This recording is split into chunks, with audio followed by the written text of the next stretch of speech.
Alice ko, ano pong marching orders nyo? And sino-sino po yung makikisipag, sir, sa PI and other agencies? They don't require marching orders. They are doing they're implementing the legal orders that were sent to them by the court. And that is to bring back the fugitive Alice Go to the Philippines. So that is what they're doing. We are already finalizing the arrangements for the return of Alice Go back to the Philippines sometime today. Sir, identified na po kung sino yung masisibak. Sino? Masisibak, sir.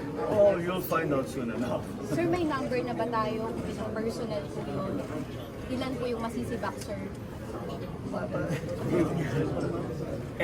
All of those who are implicated in assisting Alice Go to leave the Philippines illegally as a fugitive from justice will certainly pay the price. Not only will they, ang tanong nyo, sila sisibakin, hindi lang namin sila sisibakin, kakasuhan pa namin sila.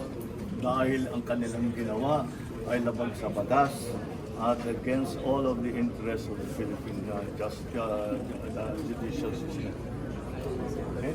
Sir, kahapon po nag-trending yung nasaan ang Pangulo. And Nasaan? nasaan ang Pangulo? Uminom po yung mga sabi-sabi na kayo daw po in hospital, may sakit. Na-miss ka, sir. Dito. How was your state of health, sir? Because lumabas yung report.